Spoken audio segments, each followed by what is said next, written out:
Alhamdulillah wassalatu wassalamu ala Rasulillah. Nabiyina Muhammadin wa alihi wa sahbihi wa man walah. Wa asyhadu an la ilaha illallah wahdahu la syarika lah. Wa asyhadu anna Muhammadan abduhu wa rasuluh. Allah Ta'ala kita ucapkan, ya ayyuhalladzina amanu taqullaha haqqa tuqatih wa la tamutunna illa wa antum muslimun. Amma ba'd. Ikhwatul iman, alhamdulillah, kita bersyukur kepada Allah atas limpahan karunia dan nikmat yang Allah berikan kepada kita, terutama nikmat Islam dan nikmat iman, dan yang tidak kalah besar lagi yaitu nikmat di atas sunnah. Karena nikmat di atas sunnah adalah nikmat yang luar biasa. Banyak mereka yang bisa katakan muslim tapi tidak mau mengikuti sunnah Nabi Sallallahu Alaihi Wasallam.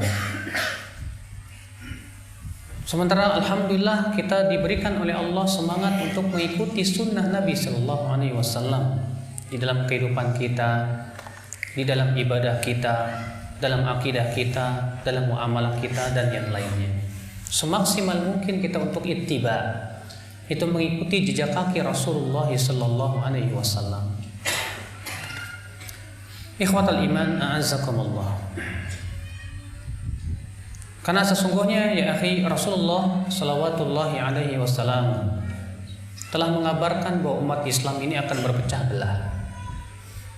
Dalam hadis-hadis yang sahih, di antaranya hadis yang diriwayatkan oleh Imam At-Tirmidzi dan yang lainnya, bahwa Rasulullah sallallahu alaihi wasallam bersabda, "Sataftariqu ummati ala 73 firqah." Umatku akan berpecah belah menjadi 73 golongan. Kulluhum finnar, semuanya dalam api neraka illa wahidah, kecuali satu. Siapa mereka? Dalam riwayat yang lain, wahiyal jamaah, ia adalah al-jamaah.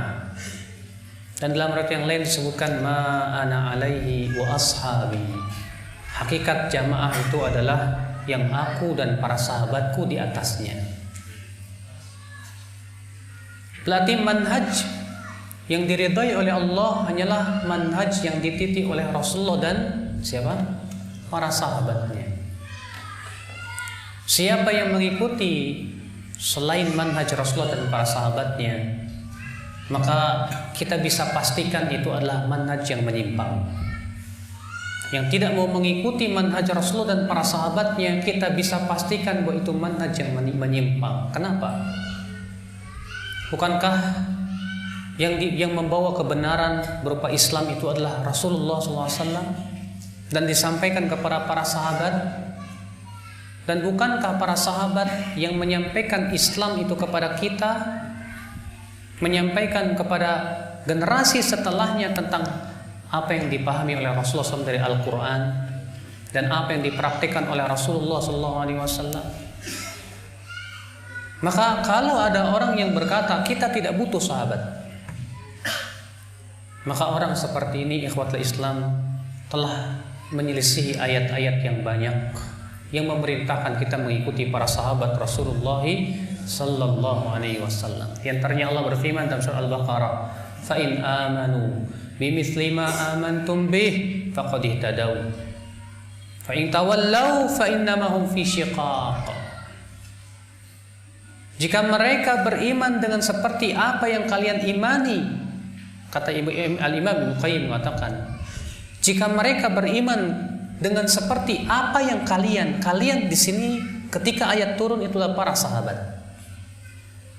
Jika mereka beriman dengan seperti apa yang kalian imani wahai para sahabat, faqad ihtadaw, sungguh mereka telah mendapatkan hidayah. Fa in tawallaw, tapi jika mereka berpaling, apa yang terjadi? Fa innama hum fi shiqaq, mereka akan terus-menerus berselisih. Berarti di sini Allah mengatakan bahwasanya orang yang tidak mengikuti para sahabat pasti berselisih. Dalam ayat yang lainnya dalam surat At-Taubah ayat 100 Allah mengatakan apa? Was-sabiqunal awwalun minal muhajirin wal ansar walladzina tabauhum bi ihsan radhiyallahu anhum wa radu'an.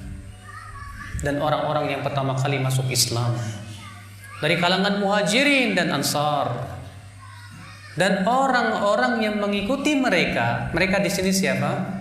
Muhajirin dan ansar. Dan orang-orang yang mengikuti mereka, apa yang terjadi? Allah ridho kepada mereka, mereka pun ridho kepada Allah.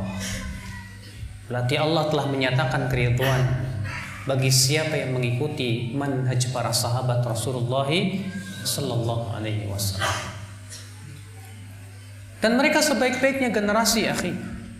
Yang disebutkan dalam hadis khairun nasi qarni, sebaik-baiknya generasi adalah sebaik-baiknya manusia adalah generasiku.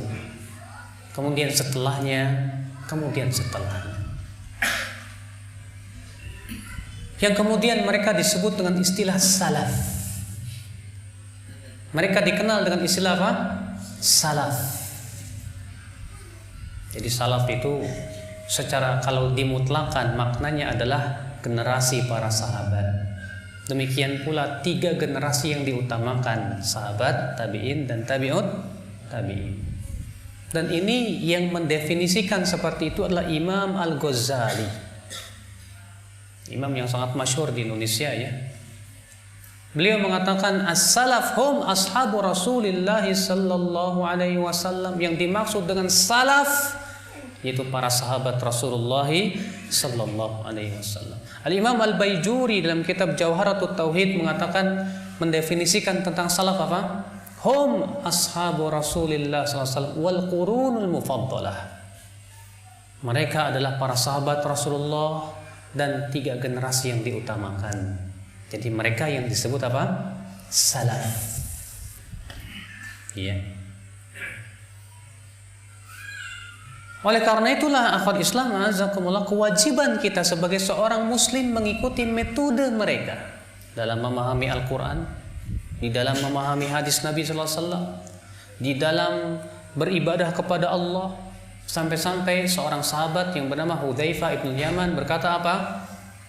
Ya kullu ibadatin, setiap ibadah lam yata'abbadha ashabu Rasulillah sallallahu alaihi wasallam, yang tidak pernah dilakukan oleh para sahabat Rasulullah SAW, fala tata'abbaduha, jangan kalian melakukannya. Setiap ibadah yang tidak dilakukan oleh para sahabat, maka jangan kalian melakukannya. Karena para sahabat yang paling tahu bagaimana tata cara ibadah Rasulullah sallallahu alaihi wasallam. Oleh karena itu ya, dalam kisah Abdullah bin Mas'ud yang mengingkari suatu kaum yang membuat halaqah, kemudian dipimpin oleh satu orang, di mana pemimpinnya berkata, ucapkan subhanallah 100 kali.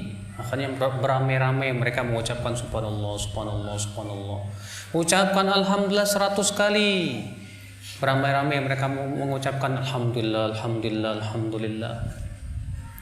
Maka Abdullah bin Mas'ud, seorang sahabat ini, berkata kepada mereka apa? Ya, waihakum ummat Muhammad, celaka kalian hai umat Muhammad.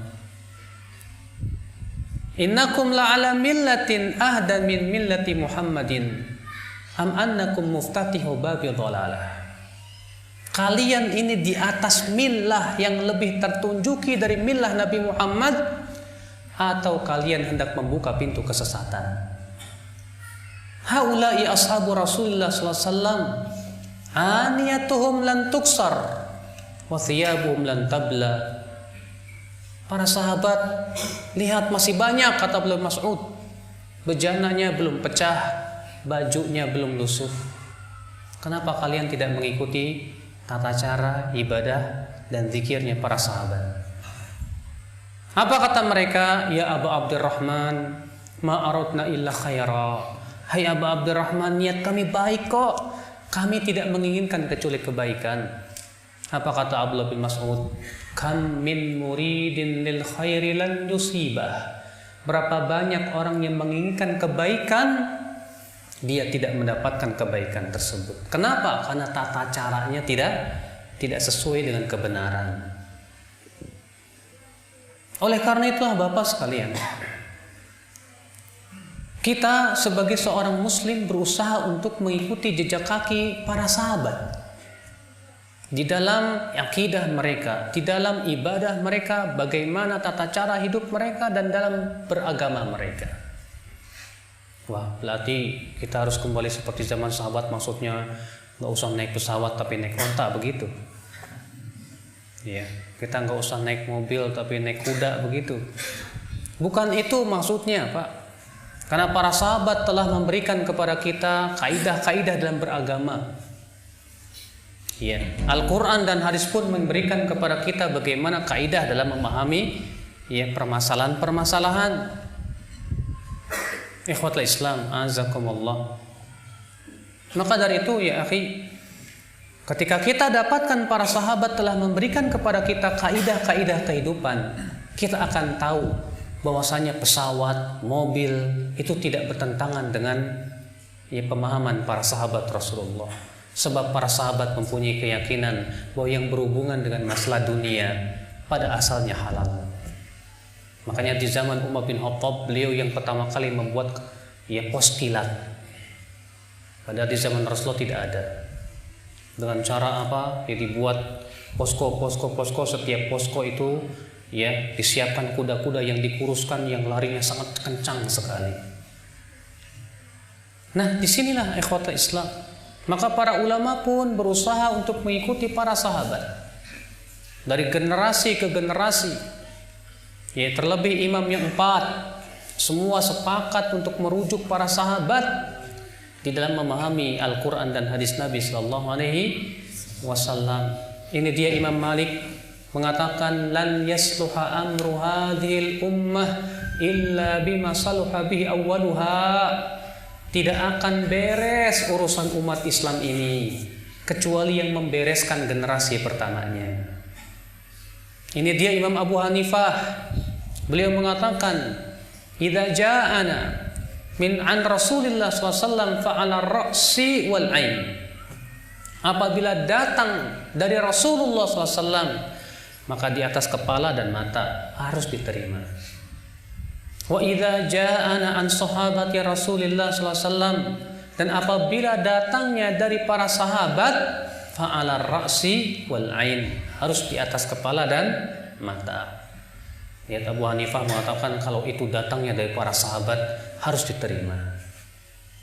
Imam Syafi'i, apalagi Imam Syafi'i, beliau memberikan kaidah-kaidah yang sangat kokoh sekali yang berhubungan dengan pemahaman para sahabat Rasulullah SAW. Sampai-sampai Imam Syafi'i sebagaimana disebutkan oleh Imam Ibnu Qayyim dalam kitab I'lamul Muwaqqi'in, dari riwayat Rabi' bin Sulaiman, bahwasanya Imam Syafi'i memuji para sahabat. Beliau mengatakan, waqad athnallahu tabaraka wa ta'ala, Allah telah memuji para sahabat.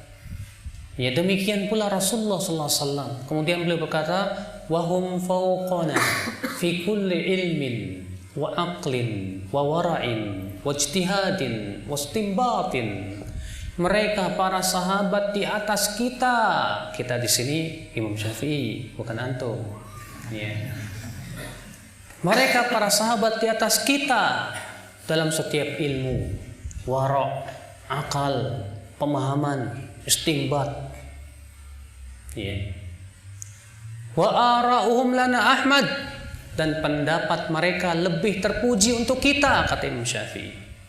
Wa aula lana indana min ara'ina li anfusina, dan mereka pendapat para sahabat lebih layak untuk kita ikuti daripada pendapat kita sendiri.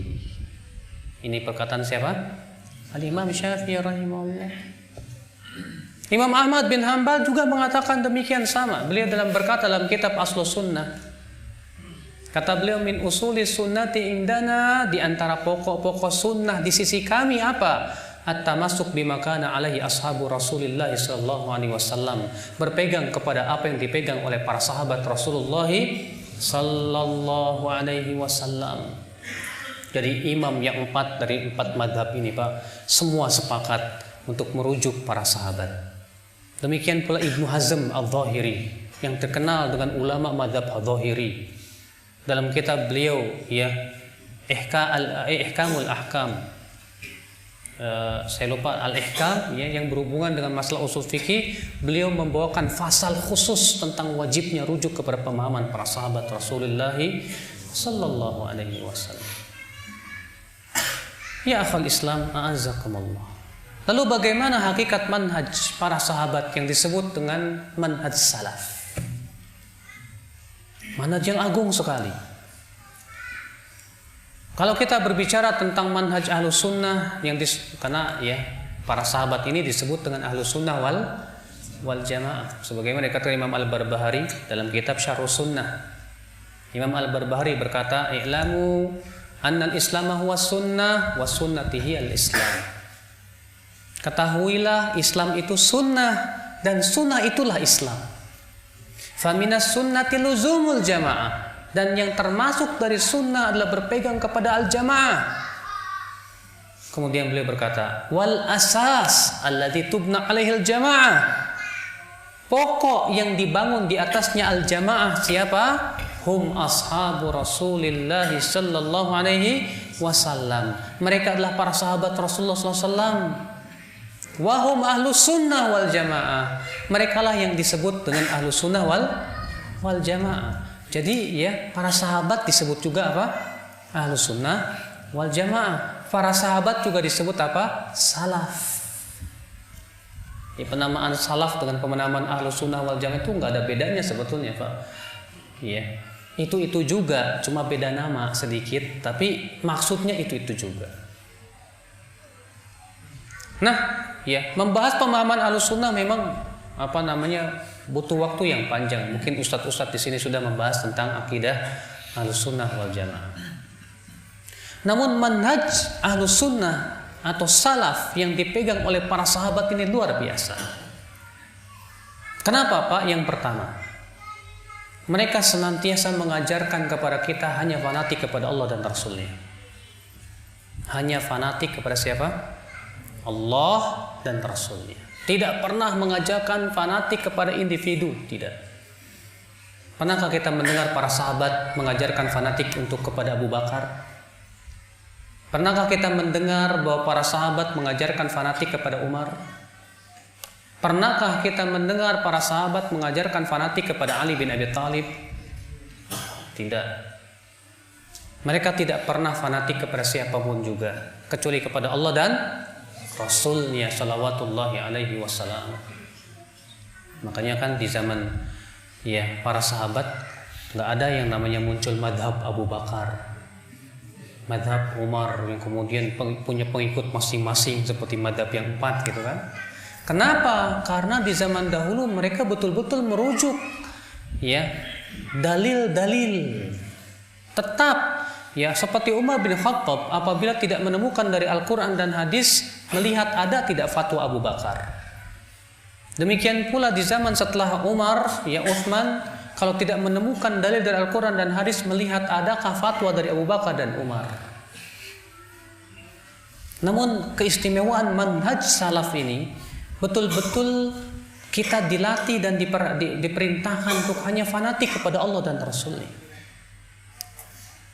Sebuah bukti banyak sekali, di antaranya sebuah kisah Ibnu Abbas, di mana Ibnu Abbas waktu itu sedang membahas tentang wajibnya haji tamattu.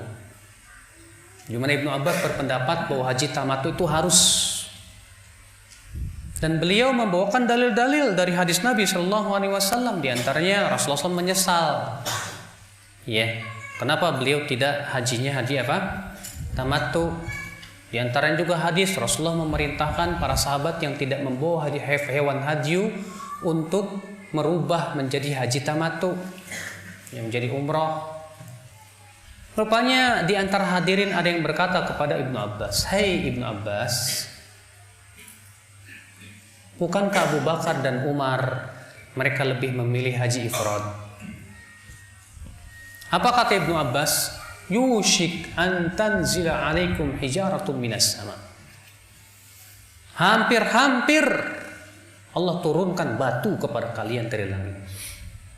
Aqulu lakum qala Rasulullah, aku ucapkan kepada kalian sabda Rasulullah, wa taquluna Abu Bakrin wa Umar, sementara kalian yang membawakan perkataan Abu Bakar dan Umar. Artinya, apakah kalian kira bahwasanya hadis-hadis Rasulullah SAW itu sejajar dengan perkataan Abu Bakar dan Umar? Ya. Bahkan Abdullah bin Umar, anaknya Umar bin Khattab, sepakat dengan Ibnu Abbas dalam masalah ini, dalam masalah haji. Ketika ditanya kepada Ibnu Umar, tapi ayahmu, hai Abdullah, lebih memilih haji ifrad. Apa kata Abdullah bin Umar? Ya, apakah ayahku lebih berhak diikuti ataukah Rasulullah? Apakah ayahku yang lebih berhak diikuti atau siapa? Rasulullah. Inilah Pak, ya. Makanya manhaj para sahabat, manhaj al-sunnah wal jamaah selalu mengajarkan kita fanatik bukan kepada pendapat manusia, tapi pendapat Allah dan Rasulnya. Sementara selain al-sunnah wal jamaah menganjurkan kita untuk fanatik kepada fulan dan fulan, fulan dan allan. Jauh berbeda. Nah, sehingga akhwat Islam, ya, perbedaan prinsip ini mau tidak mau pasti akan menimbulkan kontroversi. Ketika yang satu lebih fanatik kepada madhab, yang satu fanatiknya kepada Allah dan Rasulnya, pasti akan terjadi apa? Ya, perbedaan persepsi. Makanya ikhwatul Islam azakumullah, dan sebetulnya ya, keyakinan 4 madhab semuanya mewajibkan untuk fanatik kepada Allah dan Rasul. Imam Syafi'i ya terkenal, beliau mengatakan apa? Idza shahhal haditsu fahuwa madhhabi.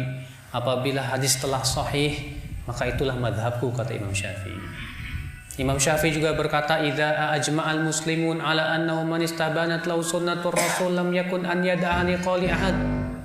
Kaum muslimin bersepakat bahwasannya apabila telah jelas kepada seseorang sunnah Rasulullah, tidak boleh ia meninggalkan sunnah Rasulullah hanya karena mengikuti pendapat seseorang, tidak boleh.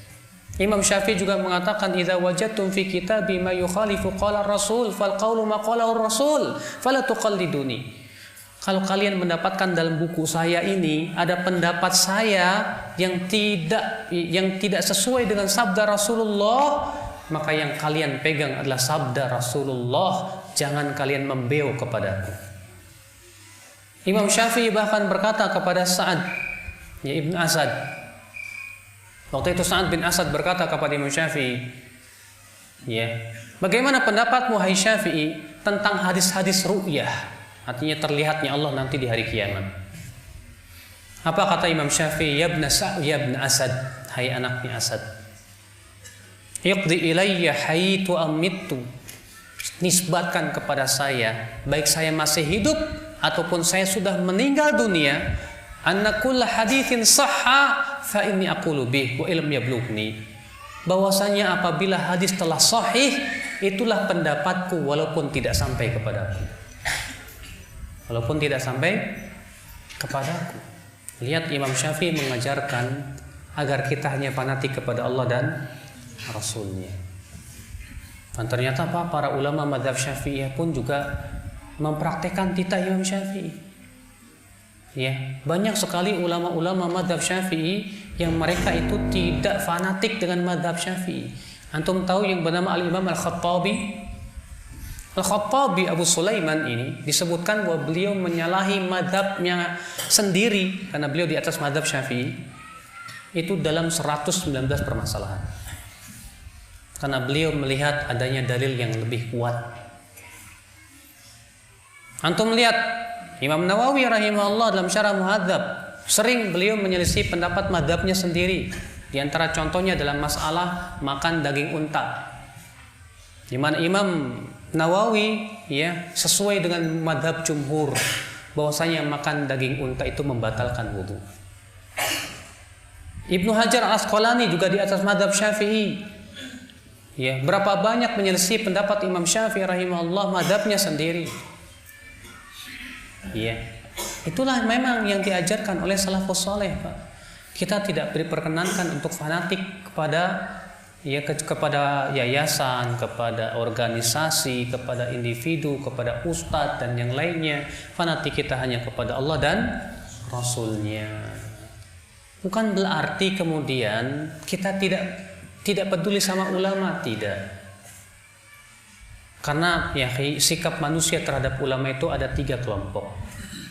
Kelompok yang pertama, orang yang gulu terlalu berlebihan kepada ulama. Seakan ulama itu sama dengan nabi. Sehingga akhirnya apa? Mereka pun menganggap ulama itu segala-galanya. Kelompok yang kedua melecehkan ulama. Kita nggak butuh ulama, cukup Al-Quran dan hadis saja. Lalu dipahami sendiri sesuai dengan akalnya. Ini pun bahaya. Kelompok yang ketiga inilah yang tengah-tengah, dan inilah madzhab Ahlussunnah wal Jamaah, bahwa kita tetap menghormati ulama, tapi cara menghormati bagaimana? Yaitu kita jadikan mereka wasilah untuk memahami Al-Quran dan hadis. Tapi kita mengakui bahwa ulama manusia yang tidak lepas dari kesalahan. Makanya mazhab salaf Ahlussunnati wal Jamaah memandang apabila terjadi perselisihan para ulama, yang harus kita lakukan apa? Lihat dalilnya, mana yang paling kuat. Yang kedua, apabila terjadi perselisihan para ulama, tidak boleh berhujah dengan pendapat ulama, karena ulama bukan dalil untuk ulama lain. Hujah itu yang berasal dari Al-Quran dan hadis Nabi Sallallahu Alaihi Wasallam. Nah, inilah ya akhwat Islam. Mereka selalu mengagungkan Al-Quran dan hadis. Bagi mereka Al-Quran dan hadis itu segala-galanya. Berbeda dengan selain Ahlus Sunnah. Yang satu seperti Mu'tazilah. Apakah mereka mengagungkan Al-Quran dan hadis? Tidak. Mereka mengagungkan akal. Bagi mereka akal itu lebih segala-galanya dibandingkan dengan Al-Quran dan hadis. Dan di zaman ini yang mirip Mu'tazilah, liberal. Liberal memandang bahwa Al-Quran dan hadis itu bisa dikritik oleh akal. Sehingga menurut mereka parameter kebenaran itu apa? Akal. Makanya mereka tidak segan-segan mengkritik Al-Quran, tidak segan-segan mengkritik hadis Nabi SAW yang tidak sesuai dengan akal-akal mereka. Mereka tidak mengagungkan Al-Quran dan hadis, tapi yang mereka agungkan apa? Akal. Sementara Ahlussunnah wal Jamaah lebih mengagungkan Al-Quran dan hadis daripada akal. Ahlussunnah punya keyakinan bahwa akal itu fungsinya untuk memahami Al-Quran dan hadis, bukan untuk melawan Al-Quran dan hadis Nabi Sallallahu Alaihi Wasallam. Akal memang penting, tapi itu digunakan untuk memahami, bukan untuk menentang, bukan untuk melawan. Beda. Sementara sebagian lain, Pak, seperti orang-orang Syiah, apakah mereka mengagungkan Al-Quran dan hadis? Mereka orang yang paling jauh dari Al-Quran dan hadis. Bagaimana mereka berpegang kepada Al-Quran dan hadis sementara mereka menyaksikan Al-Quran? Bahkan mereka punya keyakinan Al-Quran yang ada di kita itu katanya sudah dirubah-rubah oleh para sahabat. Mereka juga menolak hadis-hadis yang sangat banyak hanya karena klaim bahwa itu tidak berasal dari Ahlul Bait. Makanya mereka orang yang paling jauh dari Al-Quran dan hadis Nabi Sallallahu Alaihi Wasallam. Demikian pula suatu kelompok yang lebih mengagungkan para wali. Seakan-akan wali itu sejajar dengan para rasul. Ini disebut, Pak, dalam dunia tasawuf namanya. Mereka punya keyakinan wali itu nggak mungkin salah, karena tidak ada wali itu ada malaikat katanya. Bahkan mereka punya keyakinan wali itu lebih tinggi dari nabi dan rasul. Sampai-sampai di antara mereka ada yang berkata, maqamun nubuwati fil barzakhi fuwaiqar rasuli wa dunal wali. Kedudukan nabi di alam barzakh itu di atas rasul, di bawah wali. Jadi menurut mereka yang paling tinggi wali, setelahnya nabi, setelahnya Rasul. Jadi Rasul paling apa?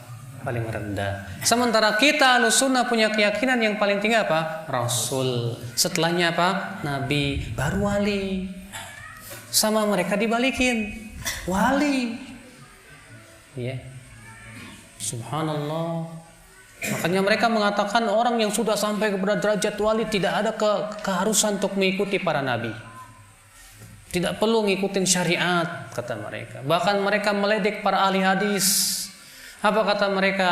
Kalian ini sanadnya dari mayat ke mayat. Haddatsana fulan. Si fulan sudah mati. Dari fulan. Udah mati juga. Dari fulan sudah mati. Sedangkan kami dari hidup ke hidup.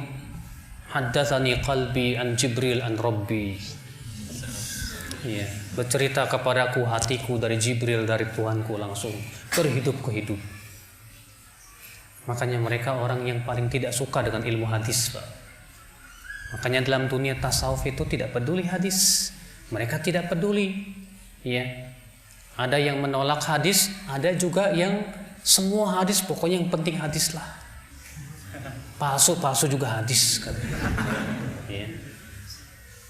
Makanya yang paling mengagungkan Al-Quran dan hadis siapa? Ahlussunnah wal jamaah. Ahlussunnah wal jamaah yang paling memahami ya dan mengimani. Bahkan hadis-hadis Nabi mereka pilah mana yang sahih, mana yang tidak sahih, yang dhaif, yang hasan, yang palsu. Mereka membela hadis Nabi sallallahu alaihi wasallam dengan seluruh kekuatan mereka. Ikhwatul iman, azakumullah. Maka dari itu ya akhi, ini manhaj yang telah diajarkan oleh para sahabat Rasulullah sallallahu alaihi wasallam, itu mengagungkan Al-Qur'an dan hadis dan hanya fanatik kepada Al-Qur'an dan hadis. Dan ini yang diperintahkan oleh Allah juga. Allah berfirman dalam surat Al-Hujurat ayat 1, ya ayyuhalladzina amanu la tuqaddimu baina yadayillahi wa rasulih. Hai orang-orang yang beriman, jangan kalian mendahului Allah dan Rasulnya. Artinya jangan kita mendahulukan siapapun di atas Al-Quran dan hadis. Bahkan Ahlussunnah punya keyakinan bahwa adat istiadat pun tidak boleh diikuti apabila bertabrakan dengan Al-Quran dan hadis. Beda Pak dengan sebagian kaum muslimin tradisional yang lebih mengagungkan adat daripada syariat. Seakan-akan adat segala-galanya sudah. Apa yang dikatakan oleh sepuh-sepuh, para sesepuh, makanya kan ada sandiwara sahur sepuh. Iya. Terkadang kan orang Indonesia ini masya Allah berpegang kepada adatnya luar biasa. Saya pernah ngobrol sama orang yang begitu sangat kental dengan adat. Ketika saya bilang, dalilnya mana mas? Kata dia, sepuh-sepuh kita itu lebih banyak makan garam dari kita.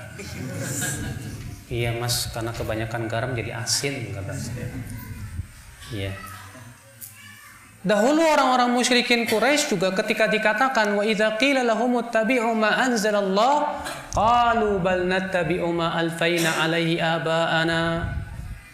Apabila dikatakan kepada mereka orang-orang kafir Quraisy itu ikuti apa yang Allah turunkan, apa kata mereka? Kami lebih mengikuti apa yang kami temukan dari nenek-nenek moyang kami, adat istiadat kami. Rupanya mereka lebih mendahulukan adat istiadat. Rupanya mereka lebih mendahulukan apa yang mereka temukan dari nenek-nenek moyang mereka. Lalu Allah mengatakan, awalau kana aba'uhum la ya'qiluna syai'a wa la yahtadun. Apakah walaupun bapak-bapak kalian, nenek-nenek moyang kalian itu tidak berakal dan tidak mendapatkan hidayah, kalian tetap ikuti juga? Dalam ayat ini disebutkan bahwa kebanyakan adat istiadat tidak masuk di akal, Pak. Saya pernah, saya punya istri waktu itu lagi hamil, kemudian pakai handuk dibelit di sini. Tahu-tahu ada orang tua di kampung bilang, "Nak, jangan dibelit di situ kalau lagi hamil." Kenapa, Nek? Karena nanti janinnya itu nanti kebelit sama ulat tali pusat katanya. Dipikir-pikir apa hubungannya anduk sama tali pusat? Ini keyakinan kita, Nak. Adat kita. Kamu harus hormati sesepuh kita. Subhanallah. Dokter mana yang bisa mengatakan, Pak, bahwasanya kalau anduk dibelit di sini pengaruh ke sini? Apa hubungannya secara ilmiah? Tidak bisa dibuktikan dan memang tidak masuk di akal. Banyak keyakinan-keyakinan masyarakat tidak masuk di akal. Apalagi untuk mendapatkan hidayah berupa dalil. Di masyarakat kita masih punya kepercayaan, Pak, hari-hari sial. Bahkan ada orang mau menikah saja dihitung-hitung dulu harinya tuh. Nama suami kamu calonnya siapa? Dihitung. Wah, nggak cocok ini. Ya ilaha illallah. Ada lagi punya keyakinan hari sial, Pak. Saya waktu itu dekat desa saya, ada sebuah desa memang di situ tradisional sekali. Mereka punya keyakinan bahwa hari Selasa itu hari sial. Jadi kita nggak boleh aktivitas pada waktu itu. Dan anehnya kampung sebelahnya bukan hari Selasa, Pak, hari Rebo. Kampung sebelahnya lagi Sabtu. Waduh, kalau Senin sampai Rebo sial terus puyeng juga. Padahal kesialan itu hanya milik Allah. Coba akal pikiran kita nalar kemana? Masa hari bisa memberikan kesialan? Yang bisa memberikan kesialan hanyalah Allah. Apa salahnya hari? Hari diciptakan oleh Allah. Dia bergulir dengan perintah Allah Rabbul Izzati wal Jalal. Maka dari itulah ya Ahlussunnah wal Jamaah punya keyakinan bahwasannya setiap adat istiadat yang bertentangan dengan Al-Qur'an dan hadis, maaf, kita tidak bisa memakai dulu. Adat yang seperti apa yang boleh dilaksanakan dalam syariat? Para ulama memberikan perincian dan syarat-syarat. Di antaranya adat itu tidak boleh bertabrakan dengan syariat. Di antaranya adat itu boleh diamalkan dalam perkara yang tidak ada batasannya dalam syariat. Ya. Makanya aneh ketika orang-orang liberal berkata ketika mereka menafsirkan makna jilbab yang di dalam surat Al-Ahzab ayat 59 itu, Pak. Ya, yudnina alaihinna min jalabibihinna. Apa kata orang liberal? Jilbab itu adalah ya penutup atau pakaian. Dan ini disesuaikan dengan adat istiadat. Ya.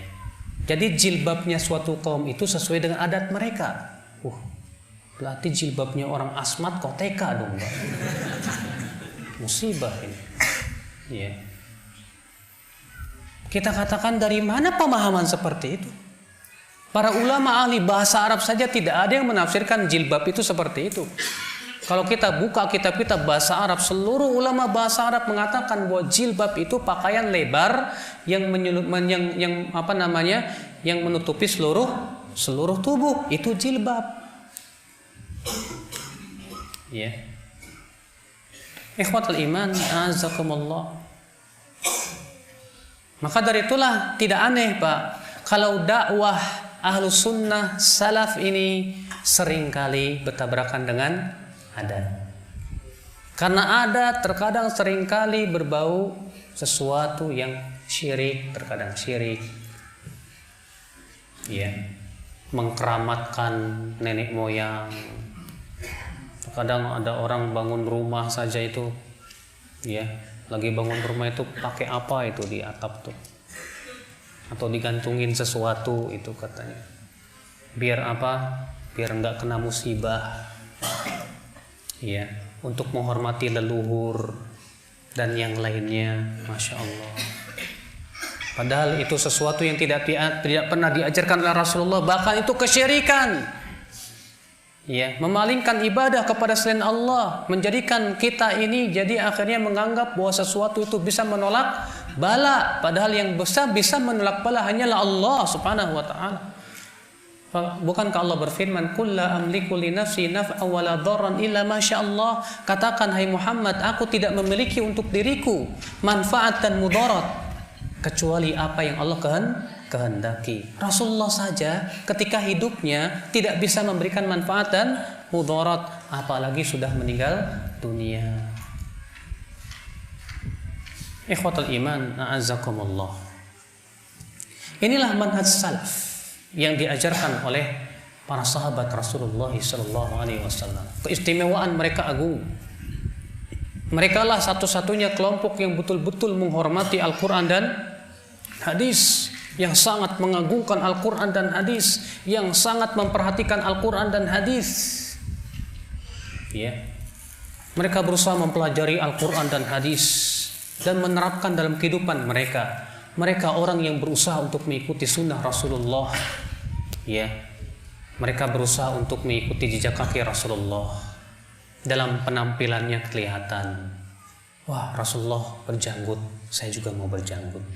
Ini sunnah Rasulullah. Para nabi semuanya berjanggut. Ya, saya pun ingin berjanggut. Bahkan Rasulullah SAW ia bersabda, juzus syawarib wa'aful liha khaliful majus. Ya, juzus syawarib, potong kumis, wa'aful liha, panjangkan janggut. Selisih orang Majusi. Sebagian orang, Pak, memahami perkataan selisih orang Majusi, ya, dengan pemahaman yang saya katakan menyimpang. Kenapa? Jadi menurut dia berarti perintah untuk berjanggut itu dalam rangka menyelisih orang Majusi. Nah, kalau orang Majusi berjanggut, berarti kita nggak perlu pakai janggut. Kita katakan ini pemahaman aneh. Kenapa? Bukankah orang-orang kafir di zaman Rasulullah bukan hanya Majusi? Di zaman Rasulullah ada ahli kitab nggak? Yahudi Nasrani ada tidak? Ada. Musyrikin Quraisy ada? Ada. Tapi kenapa Rasulullah hanya menyebutkan Majusi saja di sini? Karena di zaman itu ahli kitab berjanggut. Orang-orang musyrikin Quraisy berjanggut. Bahkan orang-orang musyrikin Quraisy itu sangat bangga dengan janggutnya. Sampai-sampai kalau mereka lagi marah, kemudian janggutnya dipegang langsung reda. Saking bangganya dengan janggut itu. Iya. Tapi orang Majusi beda sendiri. Mereka klimis, habis janggutnya, kumisnya digedein gitu. Ya. Dan ini menyelisih fitrah. Karena Rasulullah mengatakan janggut itu termasuk fitrahnya laki-laki. Nah, kenapa Rasulullah hanya mengatakan selisih orang Majusi? Kenapa Rasulullah tidak mengatakan secara umum selisih orang-orang kafir? Tidak. Karena ahli kitab pada waktu itu pakai janggut sesuai fitrah. Orang-orang musyrikin Quraisy pun juga memelihara janggut sesuai fitrah. Tapi orang Majusi ini tidak sesuai fitrah. Nah, kalau orang Majusi kembali kepada fitrah, masa umat Islam menyelisih fitrah? Tidak diperbolehkan tentunya. Maka kita umat Islam ya, yang mengikuti para nabi pun berusaha bagaimana bisa mengikuti Rasulullah. Oh, Rasulullah ternyata pakaiannya cingkrang. Ya. Sebutkan dalam hadis bahwa Utsman bin Affan keluar dalam keadaan kainnya itu di atas mata kaki, bahkan pertengahan betis, sambil berkata, demikianlah dahulu pakaian Rasulullah begini. Bahkan disebutkan dalam hadis yang diriwayatkan oleh Imam Ad-Darimi bahwa Rasulullah pernah melihat seorang sahabat memakai pakaian kain yang sampai melabuh ke tanah, tertutup. Dikejarnya oleh Rasulullah sampai-sampai Rasulullah kecapean. Ya, kemudian Rasul bersabda, irfa izarak, angkat kainmu itu, angkat. Apa kata sahabat ini? Ya Rasulullah, ya inna rukbata inni ahnaf, ini rajulun ahnaf. Hai Rasulullah, saya ini seorang laki-laki yang kakinya X begini.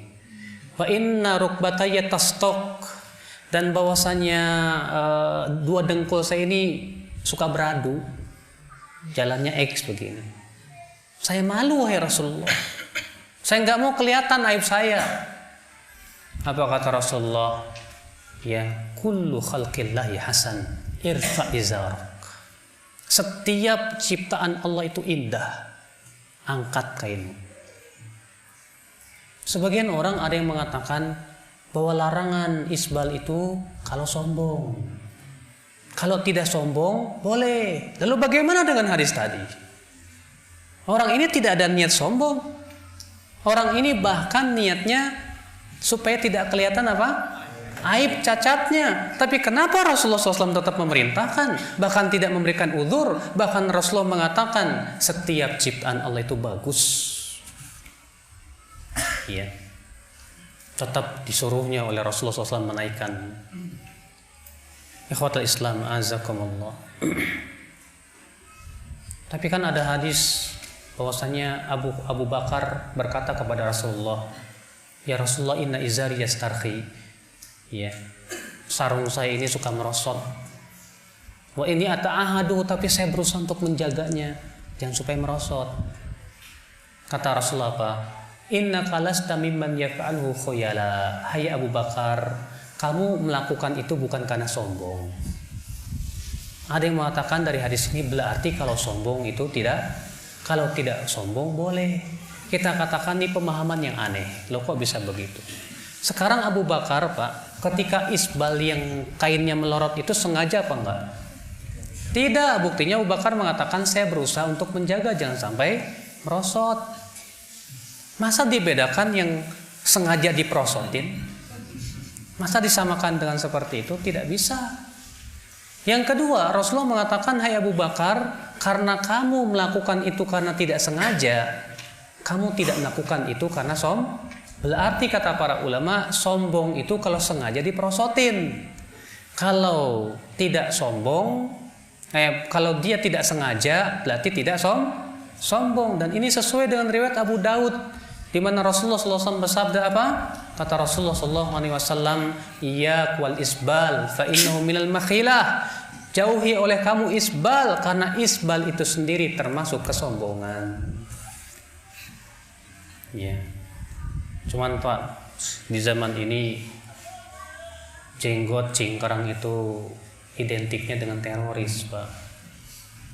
Kebetulan yang suka ngebom katanya berjenggot cingkrang.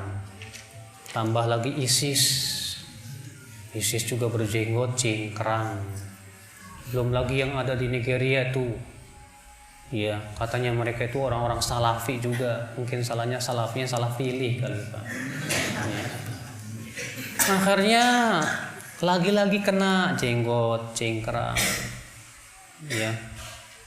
Sehingga orang kalau ngelihat bapak berjenggot di atas mata kaki, awas ISIS nih. Kalau bapak punya istri bercadar, ISIS nih. Saya waktu kemarin ke Medan sama istri, ya di bandara begitu, ya penjaganya bilang awas ISIS, katanya. Cuekin aja. Ini kenyataannya kalau Islam, azakumullah. Padahal jenggot itu sunnah Rasulullah. Cingkrang itu sunnah siapa?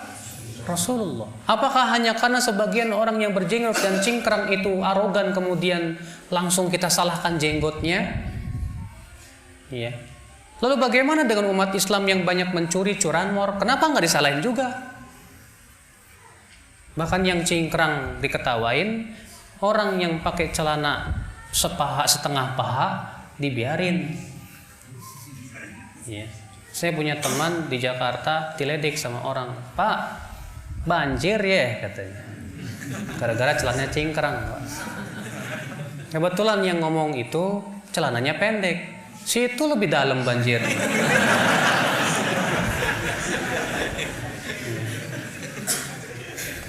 Kenapa harus diledek? Ini kan sunnah Rasul Sallallahu Alaihi Wasallam. Sudah masuk Isya. Baik, kita sholat Isya dulu. Nanti setelah sholat Isya kita buka tanya jawab. Nah. Alhamdulillah wassalatu wassalamu ala Rasulillah Nabiyina Muhammadin wa alihi wa sahbihi wa man wala. Asyhadu an la ilaha illallah wahdahu la syarika lah wa asyhadu anna Muhammadan abduhu wa rasuluh wa ba'd. Sudah kita sebutkan tadi bahwa manhaj salaf itu hakikatnya adalah yang dibawa oleh Rasulullah dan para sahabat. Karena salaf itu sebagaimana didefinisikan oleh Imam Ghazali, mereka adalah para sahabat Rasulullah sallallahu alaihi wasallam. Salaf itu didefinisikan Imam, ya, para ulama juga seperti yang sudah saya sebutkan tadi, dalam kitab Jawharut Tauhid Al-Baijuri, itu mereka adalah 3 generasi yang diutamakan. Dan di zaman ini Bapak sekalian, perkembangan dakwah Ahlus Sunnah Salaf alhamdulillah menggembirakan. Hampir di seluruh negeri dakwah untuk memurnikan kembali kepada memurnikan Islam dan kembali kepada Al-Quran dan Hadis telah menyeruak di negeri-negeri. Namun tentunya Bapak sekalian, hal seperti ini membuat musuh-musuh Allah seperti Yahudi dan Nasrani tidak senang. Kenapa? Karena mereka sadar, Pak, bahwa kalau umat Islam telah kembali kepada pemahaman yang benar, kepada pemurnian Islam, berarti Islam akan kembali jaya. Islam akan kembali berkibar sebagaimana dahulu di zaman para sahabat, para tabi'in, para tabi'un tabi'in. Ketika kaum muslimin mengagungkan Al-Quran dan Hadis, Allah jayakan ke mereka. Maka mereka berpikir bagaimana caranya supaya dakwah sunnah ini tidak berkembang. Maka yang mereka lakukan, mereka lancarkan apa Pak?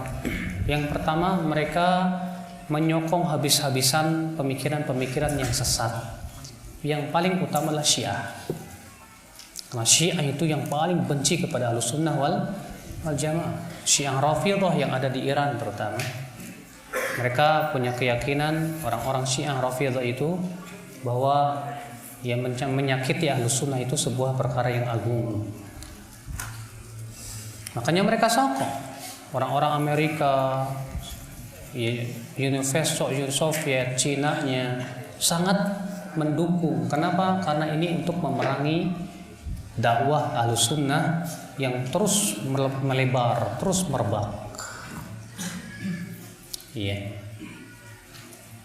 Dan ini sebuah tantangan tentunya akal Islam.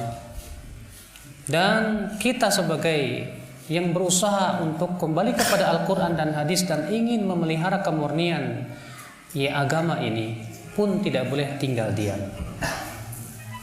Kita harus berdakwah, kita harus mengajak manusia, kita harus sampaikan kepada manusia tentang al-haq dan kebenaran. Dan kemudian kita sibukkan dengan menuntut ilmu dan menyampaikan kepada kaum muslimin. Setiap kita harus berdakwah, setiap kita berpikir bagaimana saya bisa mengajak orang lain. Bayangkan kalau ada di tempat sini, satu orangnya bisa mengajak 10 orang saja. Ya. Dan setiap 10 orang mengajak 10 orang lain, luar biasa. Ya. Harus ada semangat Pak untuk berdakwah, menyelamatkan kaum muslimin dari akidah yang berbahaya yang bisa merusak. Apalagi kita tahu ya, terutama di Pulau Jawa, di Indonesia juga, kristenisasi itu luar biasa. Ya, saya dikabarkan oleh Ustadz Khalid Samudi bahwa di Merapi sana ada sebuah perkampungan yang tadinya 90% Muslim, sekarang berubah 90% non-Muslim. Banyak yang murtad, dan pemurtadan itu luar biasa. Kenapa kaum muslimin banyak murtad, Pak? Apakah karena miskin? Itu diantara faktornya. Yang paling besar faktornya karena kosongnya keimanan. Ketika iman mereka luluh, ya, ketika iman mereka lemah, ketika disodori dunia, mereka mau menukar akidah dengan dunia. Tapi kalau kaum muslimin akidahnya kuat, ya, disodori berbagai macam perhiasan dunia, tidak akan bergeming, Pak. Makanya dari itulah ikhwatul Islam azakumullah, disinilah fungsi kita. Kita yang alhamdulillah sudah merasakan nikmatnya Islam, nikmatnya iman, sudah menuntut ilmu di majelis ta'lim. Jangan berkata, yang penting saya sudah selamat. Tapi kita berpikir bagaimana menyelamatkan saudara-saudara kita yang menjadi incaran-incaran untuk orang-orang Kristen, demikian pula orang-orang Syiah. Ya, kita selamatkan mereka, ajak mereka kepada kebenaran. Ini yang kita pikirkan Bapak sekalian. Justru terkadang kita sesama Ahlus Sunnah sendiri sibuk untuk mencari kesalahan saudara-saudara kita sesama Ahlus Sunnah. Ya. Sampai akhirnya Di masyarakatnya banyak orang yang nggak sholat, di masyarakatnya banyak berbuat syirik, tapi sibuknya apa? Fulan sururi, fulan saruri, fulan apa lagi, ya. Akhirnya apa yang terjadi? Semakin pecah. Padahal tetangganya yang nggak sholat nggak didakwahi, tetangganya yang berbuat syirik tidak didakwahi. Kenapa dakwahi dulu? Itu yang sangat besar itu, ya. Yang sangat disayangkan menurut saya adalah perkara yang seperti ini. Kita dakwahkan, ya, kepada tauhidullah jalla wa ala. Jangan mudah untuk menuduh si fulan itu ahli bid'ah kecuali dengan sesuatu yang telah nyata. Karena banyak di antara kita, maaf saja Pak, terkadang adanya perselisihan masalah ijtihadi saja. Masalah yang sifatnya apa? Ijtihadi, yang diklaim itu sebagai sebuah manhaj yang tidak boleh disalahi. Ikhwatul iman, a'azzakumullah. Maka dari itulah ya akhi, setiap kita harus berdakwah. Syekh bin Baz berkata, kewajiban berdakwah di zaman ini bukan hanya kewajiban para ulama. Bahkan setiap muslim harus berdakwah. Di zaman ini yang penuh dengan apa? Kebodohan. Setiap antum harus mau berdakwah.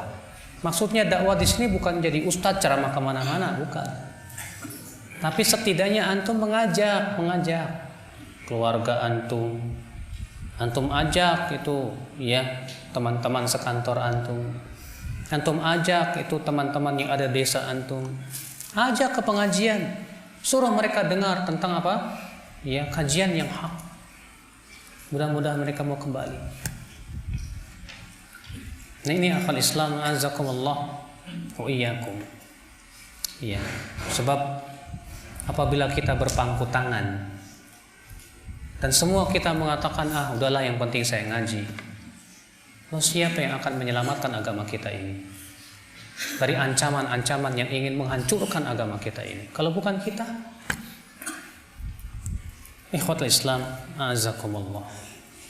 Apalagi antum tahu sendiri, media di zaman ini yang menguasai siapa? Yahudi. Dan umat Islam ini sangat mudah terpengaruh oleh media. Jangankan yang belum ngaji, banyak udah ngaji pun sama juga. Sibuk di internet, ya. Terkadang saling caci mencaci, saling bantah membantah dengan kata-kata kasar dan yang lainnya. Bahkan terkadang seseorang yang tadinya orangnya nggak temperamenan, gara-gara masuk internet jadi temperamenan, Pak. Ya, hati-hati Pak. Maka dari itulah kita sebagai seorang muslim gunakan media itu untuk betul-betul menuntut ilmu. Jangan dulu masuk di dalam ranah dialog, debat dan yang lainnya Pak. Jangan dulu. Jangan dulu kita masuk ranah dialog, debat dan yang lainnya. Siapa kita? Kita ini terkadang, ya, kalau sudah masuk ranah debat, dialog, wah kayaknya rame ini. Padahal kita baru ngaji aja setahun 2 tahun, Al-Quran belum kita kuasai, hadis belum kita kuasai, kita belum baca kitab Sahih Bukhari, Muslim, Abu Daud, Tirmizi. Masih banyak kitab ulama yang belum kita pelajari, tapi kita sudah pandai berdebat. Padahal kata para ulama terdahulu apa? Man futiha lahu babul jadal ughliqa alaihi babul amal. Siapa yang dibukakan kepadanya pintu berdebat, akan ditutup darinya pintu beramal. Jauhi Pak. Bapak sudah hafal berapa hadis? Arba'in Nawawiyah aja nggak hafal-hafal. Tapi udah jago yang mentahdir orang, Masya Allah. Ya. Bapak sudah belajar berapa ayat Al-Quran yang sudah Bapak pahami? Coba perhatikan. Ya. Lihat para ulama terdahulu, mereka sibuk dengan apa? Ilmu, dan ilmu. Coba Bapak duduk di majelisnya para ulama di zaman sekarang, ataupun yang sudah meninggal dahulu yang pernah duduk, Syekh bin Baz, Syekh Utsaimin. Apakah majelisnya disibukkan dengan si fulan sesat, si fulan sesat, si fulan sesat, si fulan sesat? Tidak, isinya ilmu. Itu yang difokuskan oleh mereka. supaya apa? Tumbuh penuntut ilmu yang kokoh keilmuannya, ya, sehingga mereka betul-betul faham mana yang hak dan mana yang batil, dan mereka pun bisa berdakwah dengan penuh hikmah, bukan dengan ya sebatas semangat untuk memvonis manusia. Ikhwatul iman, azakumullah. Kemudian akhi, yang penting kita, yang perlu dan sangat kita butuhkan di zaman era seperti ini globalisasi, kita butuh akhlakul karimah. Akhlak. Jangan Anda katakan akhlak itu yang penting saya akidahnya bagus, kalau akhlak nomor 18. Tidak bisa. Karena Rasulullah mengatakan akmalul mu'minina imanan hasinum khuluqa. Orang yang paling sempurna imannya siapa? Yang paling baik akhlaknya. Berarti akhlak yang baik itu menunjukkan kepada akidah yang baik dan keimanan yang baik. Kalau imannya baik, saya yakin akhlaknya pun baik. Makanya Rasulullah orang yang paling baik akidahnya, maka beliau pun yang paling baik akhlaknya. Bahkan Rasulullah ketika mengabarkan akan munculnya fitnah-fitnah di akhir zaman, di antara solusinya adalah akhlak. Rasulullah, taji'ul fitnah fayaqulul mu'min, nanti akan datang fitnah, seorang mukmin akan berkata apa? Hadhihi muhlikati, ini yang akan membinasakanku. Tsumma tankashif, kemudian fitnah itu pun pergi. Tsumma taji'ul fitnah, lalu datang fitnah lain. Fayaqulul mu'min hadhihi wa hadhihi, seorang mukmin berkata, ini yang akan membinasakanku. Lalu Rasul bersabda apa? Faman arada an yuzahzaha 'anil nar wa yudkhalal jannah, siapa yang ingin diselamatkan dari api neraka dan dimasukkan ke surga, falta'tihi maniyatuh wa huwa yu'minu billahi wal yaumil akhir, hendaklah kematian mendatangi dia dalam keadaan beriman kepada Allah dan hari akhirat. Kemudian apa? Wal ya'ti ilan nas bima yuhibbu an yu'ta ilaih, dan hendaklah ia mendatangi manusia sebagaimana ia suka untuk didatangi dengannya. Antum suka enggak kalau ada orang datang ke antum dengan wajah berseri-seri? Suka tidak? Antum suka enggak kalau ada ketemu sama teman kok wajahnya abus? Tahu enggak abus? Abus cemberut. Suka enggak? Kalau kita suka orang lain tersenyum kepada kita, kita pun harus suka tersenyum kepada dia. Kalau kita suka orang lain sopan santun kepada kita, kita pun harus sopan santun kepada dia. Itu yang diperintahkan oleh Rasulullah di akhir zaman, Pak. Di akhir zaman kita mendatangi manusia sebagaimana kita suka untuk didatangi dengannya. Itulah yang diperintahkan. Maka dari itu ya akhul Islam, akhlakul karimah di zaman ini penting sekali. Ya, untuk memperlihatkan keagungan Islam, keindahan Islam, citra Islam. Citra Islam ini sudah banyak tercoreng oleh para pemuda yang begitu semangat ingin membela agama, tapi dengan cara apa? Kasar, arogan, dan yang lainnya. Sehingga akhirnya banyak orang-orang non-muslim menganggap itu memang Islam teroris. Padahal tidak demikian yang diajarkan oleh Rasulullah sallallahu alaihi wasallam. Betapa butuhnya kita sekarang di zaman ini, akhi, kepada akhlakul karimah, akhlak dan akhlak. Kemudian di zaman yang penuh dengan fitnah, di zaman globalisasi seperti ini, penting kita untuk selalu menjaga ukhuwah Islamiyah. Ya, di antara kita berusaha untuk menghilangkan hal-hal yang bisa menyebabkan permusuhan di antara kita. Karena setan itu pintar, Pak. Kata Rasulullah apa? Inna syaitan qad aisa an ya'budahul musallun. Setan itu sudah merasa putus asa untuk disembah oleh orang yang sholat. Walakin, tapi setan punya cara lain. Bitahrish bainahum, dengan menumbuhkan bibit-bibit penyakit, permusuhan di antara mereka. Itu caranya setan tuh. Kadang kita bermusuhan dengan sesama teman gara-gara dunia. Iya. Hati-hati, dari itulah kita harus menjaga ukhuwah. Kita harus ada saling nasihat menasihati. Yang terpenting juga kita harus senantiasa tunduk kepada kebenaran.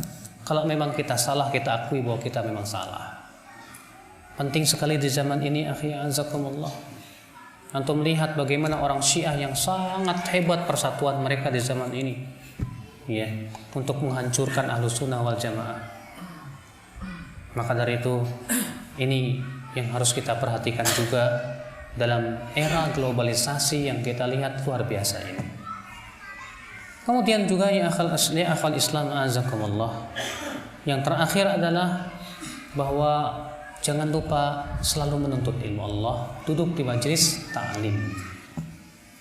Jangan disibukkan oleh berita-berita sana sini simpang siur, jangan. Antum tahu Umar bin Khattab, sebagaimana diriwayatkan Bukhari dalam sahihnya, pernah bercerita, adalah aku dan tetanggaku saling bergantian menuntut ilmu ke Rasulullah. Hari ini aku pergi, maka tetanggaku yang mengerjakan ladangku. Besok dia pergi, aku yang akan mengerjakan ladang dia. Di sore harinya ketika kita pulang, kami mengabarkan ilmu apa saja yang kami dapatkan dari Rasulullah SAW. Dan waktu itu kata Umar bin Khattab, dada-dada kami menjadi sempit karena kami mendengar akan datangnya sebuah pasukan besar, Raja Ghassan, yang ingin menyerang kota Madinah. Syekh Abdul Malik Ramadhani ketika memberikan faidah dari hadis ini, beliau mengatakan, perhatikan, ya, ketika mereka mendengar kabar bahwa Raja Ghassan hendak menyerang kota Madinah, mereka tetap tidak lepas dari menuntut ilmu. Tetap tidak lepas dari menuntut ilmu. Sementara kita terkadang habis waktu kita untuk ngikutin berita ini, berita sana, berita ini, berita sana. Bahkan terkadang kita sendiri jadi ketakutan, Mas. Iya. Maka jangan kita sibukkan dengan hal-hal seperti itu. Kita sibukkan dulu terus menuntut ilmu, gali ilmu, dan mengajak manusia kepada kebaikan. Ya, sehingga pada waktu itu langkah kita pun, perjuangan kita pun sesuai dengan ilmu dan tuntunan para ulama itu yang sangat penting sekali. Terutama antum para pemuda, akhi, segera mendekat kepada para ulama, yang supaya kita perjalanan kita ini betul-betul dibimbing oleh para ulama yang hak, yang benar, bukan ulama-ulama su ataupun orang-orang yang diulamakan padahal mereka bukan ulama.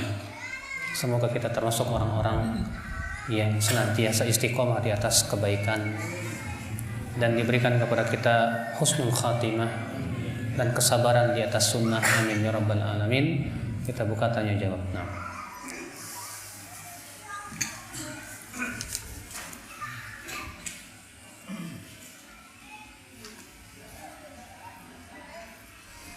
bagaimana menghadapi sikap kaum ahwa yang selalu memfitnahi ahlus sunnah kita dalam berdakwah?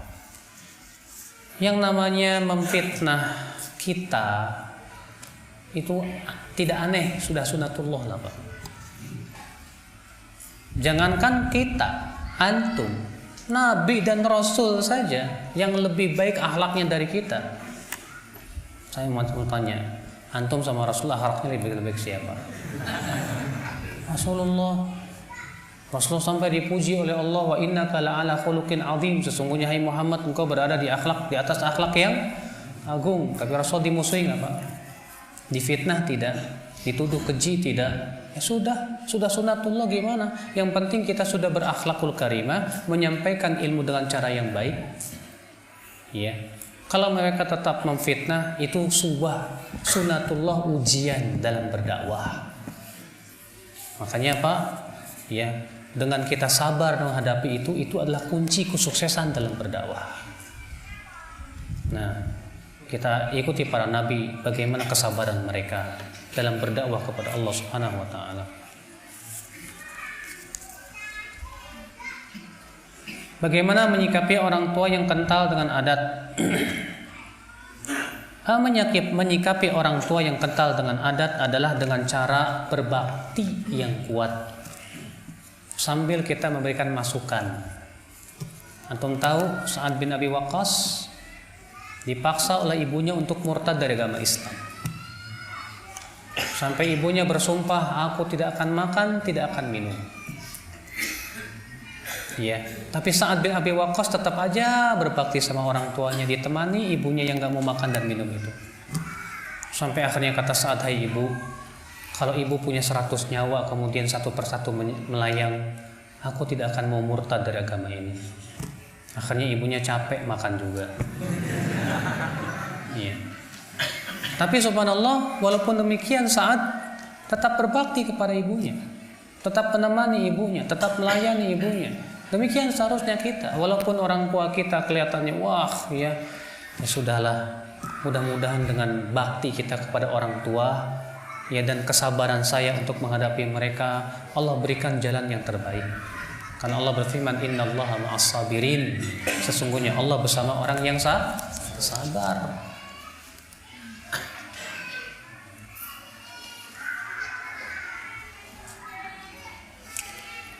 Disebutkan bahwa memelihara jenggot itu fitrah, tapi jenggot saya sulit tumbuh, Ustaz.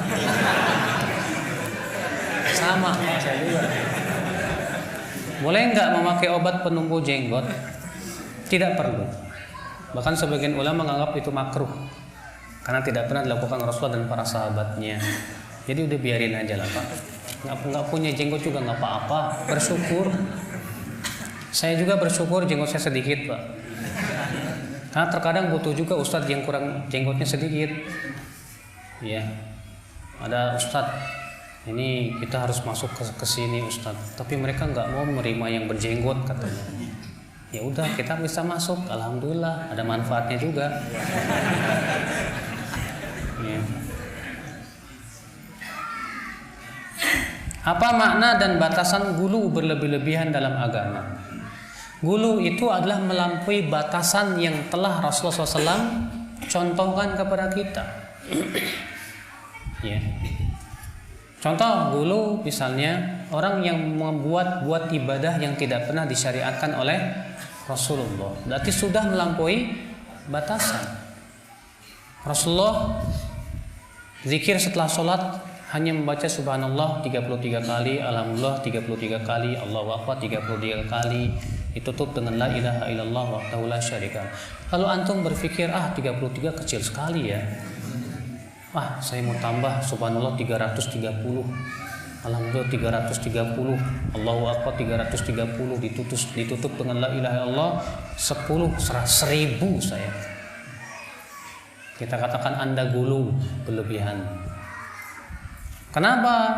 Karena Rasulullah saja tidak seperti itu. Apakah Anda lebih tahu tentang kebaikan dari Rasulullah? Ya, Anda sudah berlebih-lebihan dalam beragama, tidak boleh. Nah ini Pak, ya hati-hati dengan namanya gulu berlebihan. Berlebihan itu bisa terhadap ustadz. Saya kalau bukan ustadz ini saya nggak mau. Emangnya kenapa? Habis ini enak cara menyampaikannya. Jangan begitu Pak. Karena ustadz ini menurut saya, masya Allah, ini gulu. Terkadang gulunya kita kepada seorang ustadz berlebihan, tidak boleh.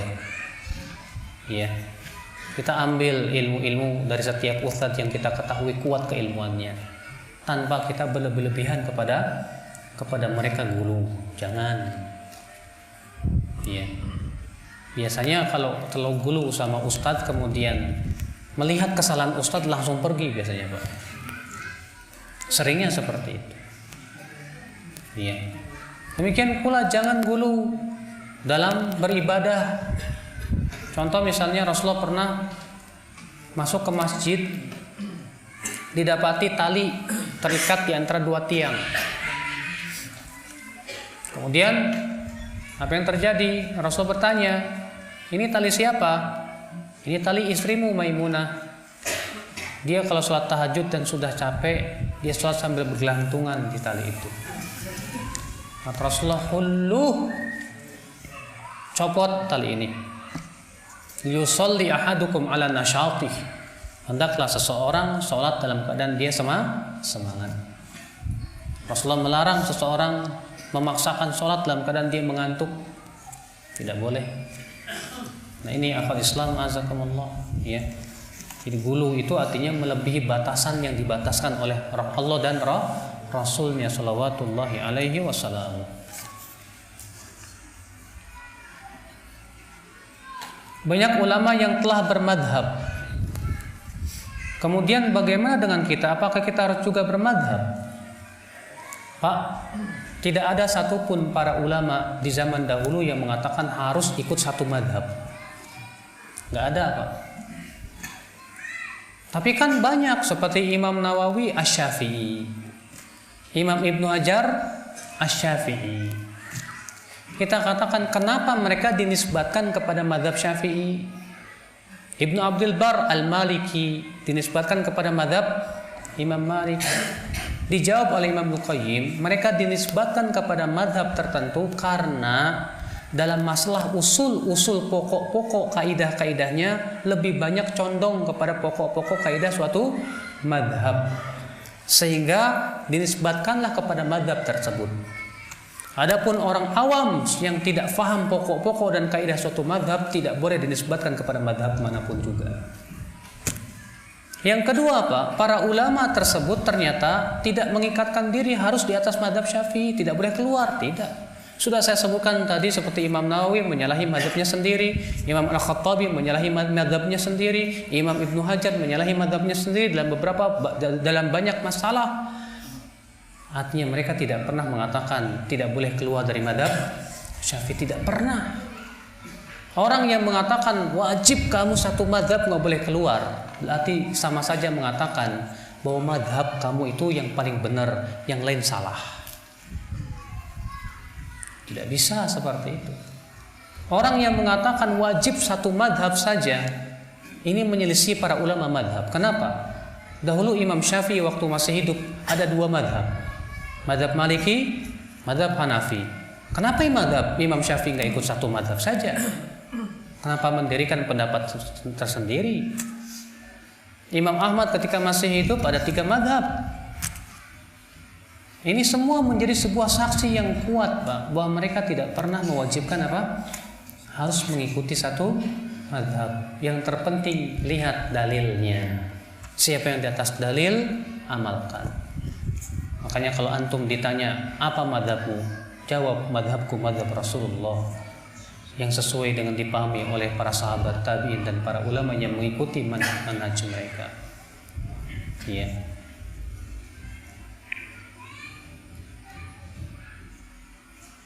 Dikatakan tadi tidak boleh fanatik, tapi kenapa para ulama dahulu bermadhab jika tidak boleh fanatik? Kan sudah saya jawab tadi bahwa para ulama tidak fanatik dengan madhabnya. Bahkan mereka sering menyalahi madhabnya sendiri karena melihat adanya dalil yang lebih kuat. Iya.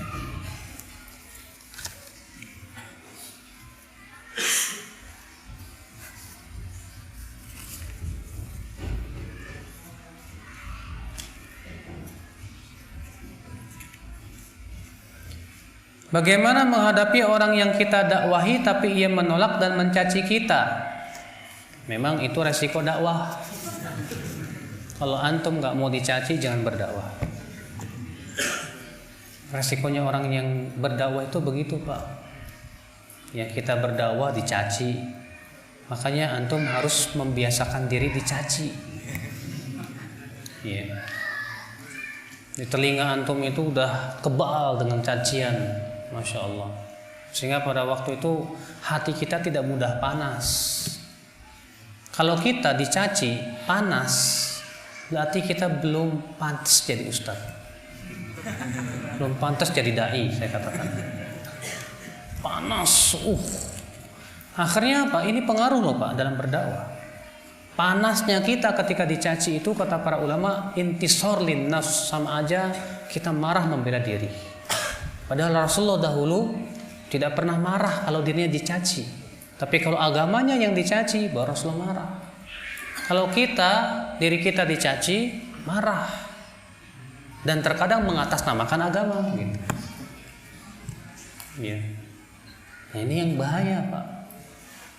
Maka dari itu, seorang dai, ya, di antara sifatnya adalah sabar, halim, tidak cepat emosi. Ya. Biasanya kalau dai-dai muda rata-rata cepat marah. Kenapa Rasulullah SAW dahulu diutus pada umur 40 tahun? Karena itulah puncak kedewasaan seorang laki-laki. Kurang dari 40, apalagi masih 20 tahun, 30 tahun, udah. Biasanya cepat emosi, Pak. Semangatnya mengalahkan ilmu terkadang. Seringnya terjadi begitu walaupun tidak setiap orang seperti itu. Maka dari itulah siapapun Anda sebagai seorang dai, dahulukan ilmu daripada perasaan, dahulukan ilmu daripada semangat. Kalau Anda berdakwah dicaci, senyumlah. Mudah-mudahan ini menjadi sebuah kebaikan. Antum jangan kalah sama orang-orang Nasrani itu yang sedang membawa misi kristenisasi. Dicaci maki, senyum mereka. Digalakin, tetap mereka bersikap baik kepada kita. Sabarnya minta ampun, Pak. Antum lihat orang-orang kristenisasi dikirim ke asmat pun bisa mereka. Dengan akhlak, dengan kelembutan, dengan bantuan. Kenapa kita sebagai umat Islam terkadang tidak bisa seperti itu? Termasuk saya sendiri mungkin juga belum bisa.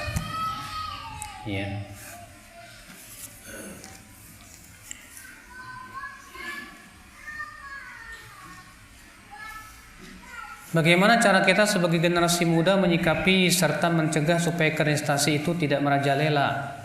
Sebetulnya kristenisasi sudah merajalela masalahnya. Yang kita pikirkan adalah bagaimana kita mendakwahi yang sudah masuk Kristen supaya masuk Islam lagi. Ini yang harus kita pikirkan, Pak.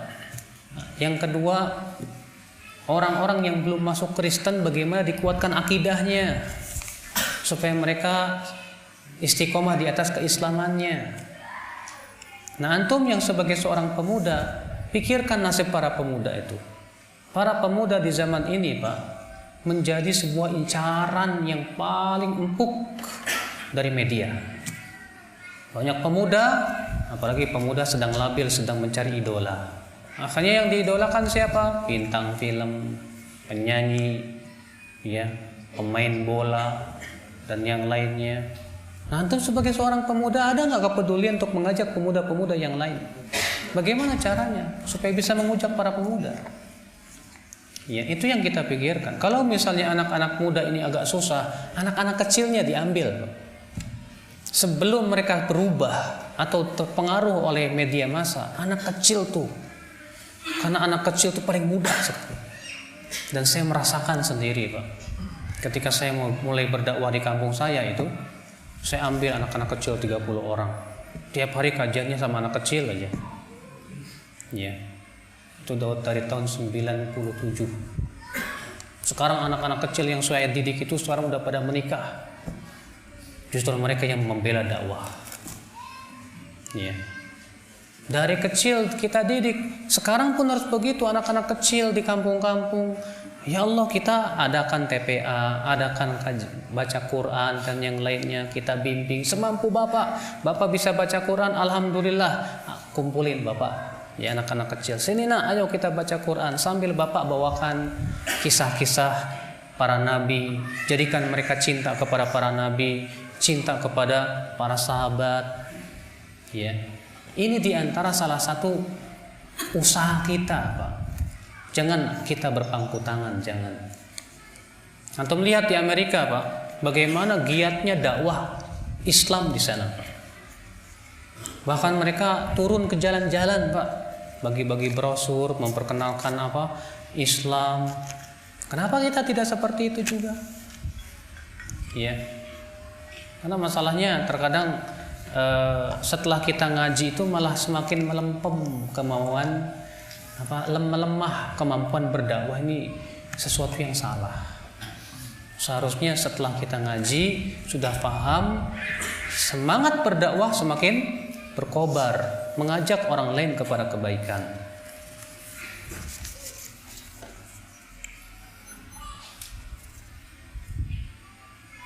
Apa bedanya taklid dan ittiba? Taklid itu kata Ibnu Abdul Bar, ikut orang tapi tidak mengetahui dalilnya.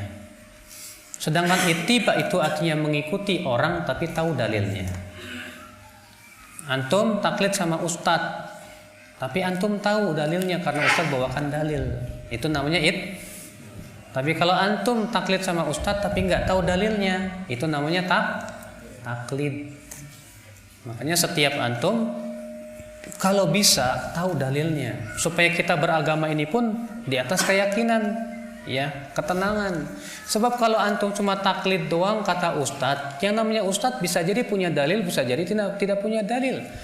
Maka dari itu seorang murid harus rajin nanya dalil dan harus rajin mencari dalil. Supaya apa? Supaya ibadah kita pun tenang, Pak, dalam ibadah kita. Ya.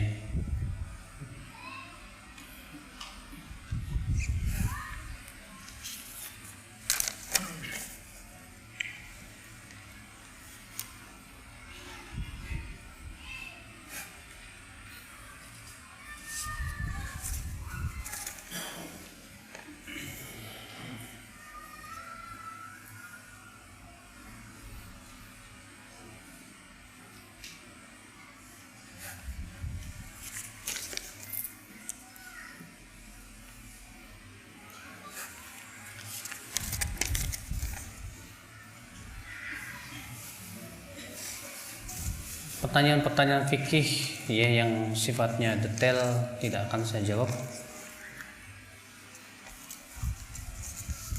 Ada pertanyaan tentang apakah kita harus mengikuti Habib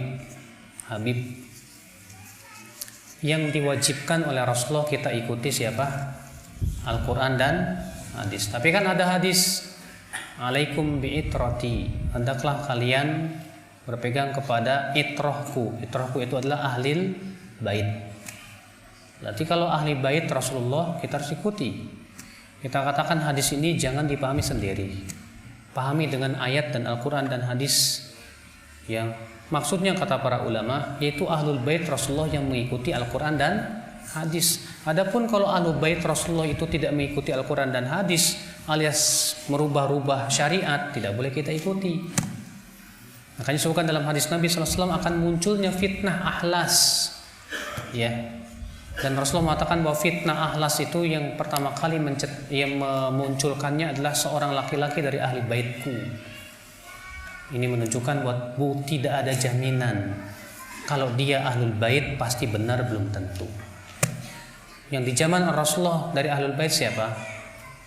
Fatimah, anak-anaknya Hasan dan Husain, ya, itu sudah dijamin. Adapun yang sampai hari ini, maka tidak ada jaminan bahwa mereka itu pasti benar, belum tentu. Yang kedua, yang menamakan dirinya saya sebagai Habib belum tentu nasabnya benar, ya. Makanya juga harus diperiksa. Terkadang ada orang ngaku-ngaku saya Habib, saya ini keturunan Rasul. Padahal setelah diperiksa nasabnya nggak benar. Ya hanya sebatas untuk mencari keuntungan dunia. Ya, Rasulullah SAW saja bersabda kepada Fatimah apa? Hai Fatimah, salimi mali ma'syiti. Mintalah dari hartaku apa yang kamu mau. La ughni anki minallahi syai'a. Aku tidak bisa menolong kamu dari adab Allah sedikit pun juga. Ya, kata Rasulullah, aku tidak bisa menolong kamu hai Fatimah dari adab Allah sedikit pun juga. Ini menunjukkan bahwasanya hanya karena seseorang itu keturunan Nabi lantas ia merasa bahwa surga itu milik dia. Ya. Ini tidak benar, Pak. Allahu a'lam, segera cukup. Mudah-mudahan yang saya sampaikan bermanfaat. Yang benar itu semuanya dari Allah, dan yang salah itu dari kekurangan ilmu saya dan dari syaitan. Subhanakallah bihamdik, asyhadu an la ilaha illa anta astaghfiruka wa atubu ilaik. Wassalamualaikum warahmatullahi wabarakatuh.